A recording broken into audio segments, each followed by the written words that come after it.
মাস্টারমশাই হৈমন্তীকে বলতে থাকে, পারমিতা কোথায়? হৈমন্তী, পারমিতা কোথায় বলো? তখনই লাবু বলতে থাকে, বাবা তুমি মাকে কেন জিজ্ঞাসা করছো? তখনই মাস্টারমশাই বলতে থাকে, তোর মাকে জিজ্ঞাসা কর। কেন তোর মাকে আমি জিজ্ঞাসা করছি? বলো কোথায়? তখন হৈমন্তী কিছুই বলে না। তারপরে ফুলকিরা চলে আসলে ফুলকি বলতে থাকে, জেঠিমণি প্লিজ বলো যে দিদিভাই কোথায়, বলো। কারণ ওই রিক্সাওয়ালা শিবু ও কিন্তু সবটা বলে দিয়েছে। তুমি দিদিভাইকে নিয়ে ওই চোরাগলির ওখানেই নেমেছিলে রিক্সা থেকে। আর দিদি তখন অচেতন অবস্থায় ছিল। যা শুনে সবাই চমকে যায়। তখন অরুণা বলতে থাকে, কি বলছিস ফুলকি? পারমিতা কি দিদি লুকিয়ে রেখেছে? তখন ফুলকি বলতে থাকে, হ্যাঁ মা। তারপরেই অংশুমান বলতে থাকে, প্লিজ আন্টি বলুন, বলুন কোথায় রেখেছেন পারমিতাকে। তখন হৈমন্তী বলে ওঠে, আমি বলবো না। হ্যাঁ আমি লুকিয়ে রেখেছি পারমিতাকে। তখন এই কথা শুনে মাস্টারমশাই সহ সবাই চমকে গিয়ে মাস্টারমশাই হৈমন্তীকে বলতে থাকে, কেন তুমি এই কাজটা কেন করলে? হৈমন্তী কেন করলে মেয়েটার সাথে এমন? তখন হৈমন্তী বলতে থাকে, তোমার কি তোমার ছেলের জন্য একটু মায়া হয় না?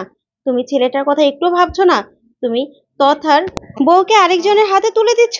তাই আমি মা হয়ে আমার ছেলের কথা ভাবছি, বুঝতে পেরেছো? আমি পারমিতার খোঁজ কিছুতেই দেব না। পারমিতাকে আমি অন্য কারোর সাথে বিয়ে হতে একদম দেব না। আমার তথার বউ হিসেবেই থাকবে। তখন এই কথা শুনে অবাক হয়ে যায় সবাই। তারপরে রুদ্র বলতে থাকে, মা তুমি এসব কি বলছো? পারমিতা কোথায় বলো? না হলে পুলিশ যদি খুঁজে পায় তারপরে কিন্তু থানা পুলিশ হয়ে যাবে, সমস্যা হয়ে যাবে। তখনই হৈমন্তী বলতে থাকে, হ্যাঁ থানা পুলিশ তো হবে, আমাকে ধরে নিয়ে যাক, আমাকে ধরে নিয়ে যাও, আমাকে ধরে নিয়ে যাও। তারপরেও আমি বলবো না কোথায় আছে পারমিতা। আর লগ্ন চলে যেতে আর 2 ঘন্টা বাকি আছে। দেখি 2 ঘন্টার মধ্যে খুঁজে পেয়ে কি করে পারমিতার তোমরা বিয়ে দাও। আর পারমিতার বিয়ে হোক, আমি দেখি, আমিও দেখি। তখন এই কথা শুনে মাস্টারমশাই বলতে থাকে, হৈমন্তী তুমি পুরো পাগল হয়ে গেছো। তুমি কেন এসব করছো বলো, কেন করছো?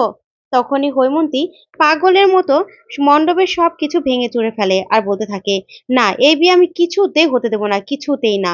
তারপরে রোহিত সহ সবাই খুব অবাক হয়ে যায়। তখনই তমাল বলতে থাকে, রোহিত চল উপরে চল, দেখি আমরা ভেবে দেখি কি করা যায়, চল। তারপরে অংশুমান সহ ফুলকি সবাই মিলে উপরে চলে যায়। উপরের ঘরে গেলেই অংশু চুপ করে বসে পড়ে। তখন রোহিত বলতে থাকে, অংশুদা তুমি ভেঙে পড়ো না প্লিজ। আমরা বৌদি কোথায় আছে দেখতে তো হবে, বলো। ভাবতে তো হবে, বলো কিছু একটা বলো। তখন ফুলকি বলতে থাকে, আচ্ছা জেঠিমা যখন দিদিকে নিয়ে সে চোরাগলিতে নেমেছে তাহলে ওখান থেকে নিশ্চয় আর কোথাও উনি একা নিয়ে যেতে পারেনি। তার মানে ওখানেই আছে। তখন অংশু বলতে থাকে, তার মানে পারমিতা ওখানে আছে, চলো। তখন রোহিত বলতে থাকে, না ওখানে তো কোনো কিছুই নেই, বৌদিকে কোথায় রাখবে? তখনই অংশুমান বলতে থাকে, আচ্ছা তথার কোনো প্রিয় জায়গা ছিল, এমন ধরো ব্যালকনি বা চিলেকোঠার ঘর বা বারান্দা এরকম কিছু? তখনই ফুলকি বলতে থাকে, রথ। তখন ওরা সেই রথের ওখানে যায়, গিয়ে পারমিতাকে খুঁজে পায়। তারপরে দেখা যাবে অংশুমান বলতে থাকে, পারমিতা, পারমিতা। তখন পারমিতা অজ্ঞান হয়ে পড়ে আছে। তখন অংশু বলতে থাকে, পারমিতা জীবিত আছে, বেঁচে আছে পারমিতা। যা শুনে ফুলকি আর রোহিত খুশি হয়ে যায়। তারপরে অংশুমান পারমিতাকে কোলে করে তারপরে নিয়ে আসে। আর এইদিকে ফুলকি, রোহিত, তমাল, পিয়াল সবাই ওর পিছু পিছু আসে। তারপরে জেঠিমা পারমিতাকে খুঁজে পেয়েছে দেখে পুরো অবাক হয়ে যায়। আর এইদিকে অংশুমানও পারমিতাকে বিয়ের জন্য রেডি করতে থাকে। তো বন্ধুরা আজকের আপডেটটি কেমন লাগলো অবশ্যই কমেন্ট করে জানাতে ভুলবেন না। আর পরবর্তী আপডেট পেতে অবশ্যই চ্যানেলটি সাবস্ক্রাইব করে পাশে থাকা ছোট্ট বেল বাটনটি ক্লিক করে রাখবে। ধন্যবাদ।